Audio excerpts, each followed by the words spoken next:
family history about a small town and a product that shaped American home life in the early 20th century. The substance makes people smile whether you're laughing with it or at it.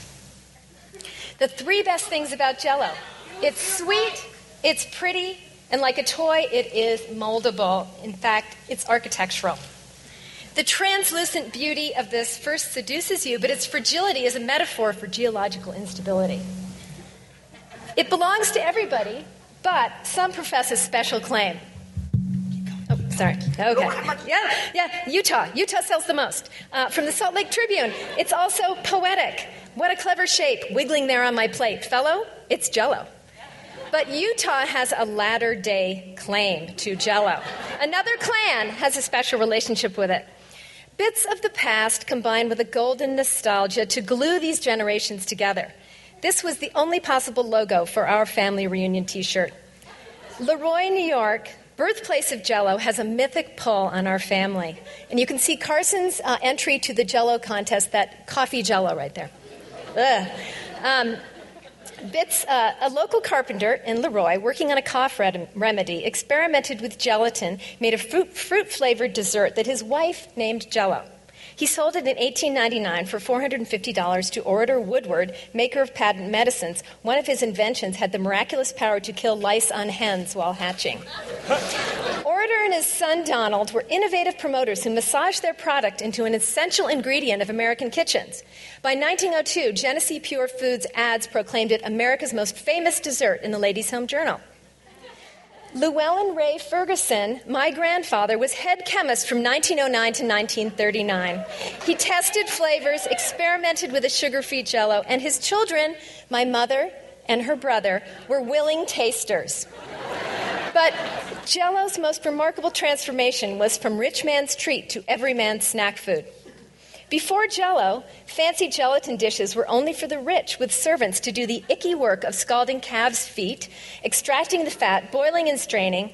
When prettified and democratized into a quick gel product, it gave unlimited creative uses to anyone who could boil water.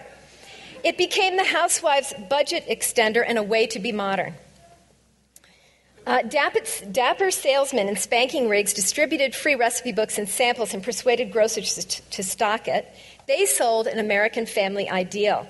The Jell-O girl was one of two perfect things: a no-fail translucent dessert and a neatly dressed, blonde, white, ideal girl child. Kewpie dolls and the Jell-O girl promoted a sunny lifestyle. It was goodness, ease, the answer, a modern tradition. No need to wrinkle your forehead over the perpetual question, what should we have for dessert? Jell-O is like a princess in the fairy tale. It's as good as it's beautiful. Mrs. Dewey was the model consumer, the product and necessity for a happy home life. No dessert more attractive. It never goes wrong. You can't resist. Don't say no, say Jell-O. It had a broad appeal. Okay, here's Mrs. Dewey. Yes, it's a wise woman who says, genuine Jell-O, please. Right? And in 1995, the creepy slogan, it's alive. Right? Okay. So it had a very broad appeal, an image for everyone. The continental impressionistic still life, an Art Deco flapper maids in multiples, and the 50s exotic pinup girl, the thrifty Scot. Right? Jell-O sponsored Jack Benny's show on the radio with the jingle, J-E-L-L-O, Bill Cosby and Kids, and inevitably, J-Lo for Jell-O, please. Right? A most adaptable and reliable product, it reached into every home, whether as a guilty pleasure or dreaded holiday dish. Today, Jell-O adapts to new generations who play with food. There's play again. From the pages of Vogue magazine to a controversy over Temptation's TV spot in which parents scare their kids in order to filch their cups of Jell-O. Watch for this ad.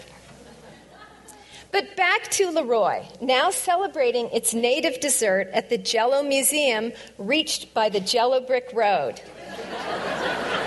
Leroy was, and I quote from 1947, "Here is an industrial center with none of the usual gritty earmarks. Products known the world over have been made in Leroy. They made some princely fortunes, too. Set back from the broad main street and behind greenery are the mansions that Jell-O built. Despite its sophisticated background, Leroy is as friendly and democratic a village as you will find, a village with a lot of class. But to us, Leroy is a mythical small-town America, with its town green, neoclassical library, charming main street, much due to the boosterism of the richest guy, Woodward. He built a golf course, gun club, baseball diamond, the largest mansion on Main Street, and the Woodward Airport, which made Leroy even more famous.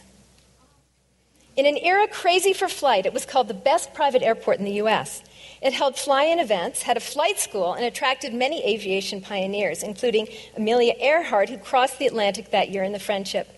Woodward brought the plane to lure aviation tourists, and Earhart visited Leroy in January 1929. My mother, age 3, presented her with a bouquet.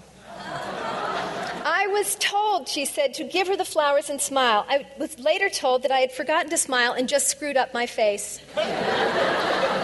Miss Earhart later went to tea at a house near the Fergusons.